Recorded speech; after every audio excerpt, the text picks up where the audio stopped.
అక్షరాన్ని అలజడిని సమంగా ప్రేమించిన కవి సుబ్రహ్మణ్య భారతి. అందుకు ఆయన పేరు చివర ఉన్న భారతి నిదర్శనం.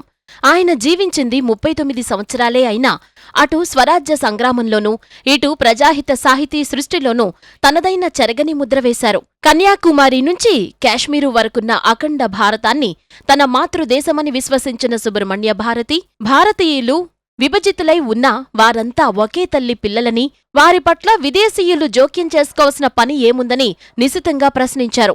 తీవ్ర జాతీయవాదం వైపు మొగ్గు చూపిన సుబ్రహ్మణ్యం భారతికి తిలక్, అరవిందుడు వంటివారు ఆదర్శం. స్వాతంత్ర సాధన దీక్షా దక్షుడై స్వాతంత్ర రహితమైన జీవితం వ్యర్థమని కవిత్వీకరించాడు. అచంచల దేశభక్తుడు, అలుపెరగని పోరాటయోధుడు, మహాకవి, విశిష్ట పాత్రికేయుడు, సమదర్శి, ఆధ్యాత్మిక చింతన, మానవతావాదం కలగలిసిన మహామనిషి సుబ్రహ్మణ్య భారతి 1882 డిసెంబర్ 11న తమిళనాడులోని అప్పటి తిరునల్వేలి జిల్లా ఎట్టయాపురంలో జన్మించారు. తల్లి పేరు లక్ష్మీ అమ్మాళ్, తండ్రి పేరు సుబ్రహ్మణ్యం అయ్యార్. సుబ్రహ్మణ్యం భారతికి తల్లిదండ్రులు పెట్టిన పేరు చిన్నస్వామి.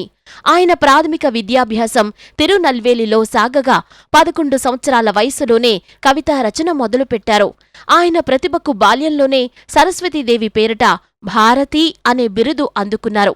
తమిళ సంప్రదాయాన్ని అనుసరించి తండ్రి పేరు సుబ్రహ్మణ్యం, బిరుదు భారతితో కలిపి సుబ్రహ్మణ్య భారతి అయ్యారు.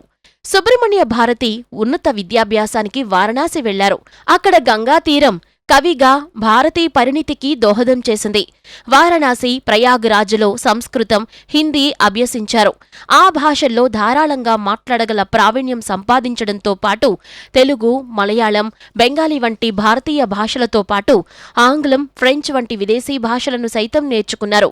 సుబ్రహ్మణ్య భారతి కొంతకాలం ఎట్టయాపురం రాజా కొలువులో మదురై సేతుపతి పాఠశాలలో తమిళ పండితుడిగా ఉద్యోగం చేసిన తరువాత తన ప్రవృత్తికి తగ్గట్టు పత్రికా రంగంలోకి ప్రవేశించారు.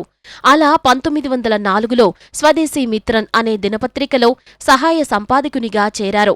పాత్రికేయ వృత్తిలో ఉండగానే రాజకీయ సంబంధాలు ఏర్పరుచుకున్నారు. అనేక మంది దేశభక్తులతో, ఆధ్యాత్మికవేత్తలతో పరిచయాలు పెంచుకున్నారు.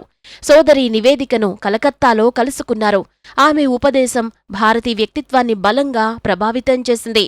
భారతమాత అనే పవిత్ర భావన ఉదయించడానికి సోదరి నివేదితతో సంభాషణే కారణమని సుబ్రహ్మణ్య భారతి అనేవారు.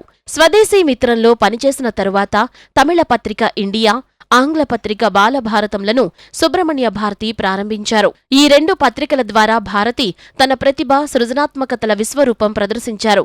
కవిత్వం, జాతీయవాదం, ఆధ్యాత్మికం, రష్యా విప్లవం, ఫ్రెంచ్ విప్లవం ఇలా ఎన్నో అంశాలను ఆయన పాఠకులకు అందించేవారు. ఆ రోజుల్లోనే ఆయన బ్రిటిష్ దమన నీతిని ఖండించడంతో పాటు అట్టడుగు వర్గాల మీద కొందరు భారతీయులు ప్రదర్శిస్తున్న తీరును కూడా నిరసించేవారు. మహిళా స్వాతంత్ర్యం, సాధికారతల గురించి ఆ రోజుల్లోనే భారతి నవసూత్రాలను ప్రతిపాదించారు. దేశీయ పత్రికలపై బ్రిటిష్ ప్రభుత్వం ఆంక్షల కారణంగా భారతి ఫ్రెంచ్ పాలనలోని పుదుచ్చేరి వెళ్లి అక్కడ్నుంచే కార్యకలాపాలు సాగించేవారు. సుబ్రహ్మణ్య భారతి ప్రతి రచనలోనూ జాతీయ సమైక్యతాభావం వెల్లివిరిసేది. ఆయన రచనల్లో కుయిల్ పట్టు, పాంచాలి శపథం, కన్నయ్య పట్టు ప్రధానమైనవి. భారతీ కవితల్ని ఆచార్య చల్లా రాధాకృష్ణ శర్మ తెలుగులోకి అనువదించారు. సింధు నదిని పండు వెన్నెలలో చేర దేశపు వయసు కన్నెలతో తేట తెలుగున పాట పాడుతూ పడవ నడిపి తిరిగి వచ్చెము అన్న భారతి సుందర తెలుంగై అని తెలుగు భాషను ప్రశంసించారు. కశ్మీరు నుంచి కన్యాకుమారి వరకు అనే సమైక్య భావనను మధుర కవితామయం చేశారు. కులభేదాలు ఎందుకని ప్రబోధించిన సుబ్రహ్మణ్య భారతి కనకలింగం అనే వెనుకబడిన వర్గానికి చెందిన బాలుడికి ఉపనయనం జరిపించారు. దళితులను తన ఇంటికి ఆహ్వానించి గౌరవించేవారు. 1921 సెప్టెంబర్ 12న పరమపదించిన సుబ్రహ్మణ్య భారతి మనుషుల్లో ఉన్నతాదర్శాల కోసం ఆ రోజుల్లోనే తప్పించిన జాతీయ సమైక్యత జ్యోతి, స్వరాజ్య ఖ్యాతి.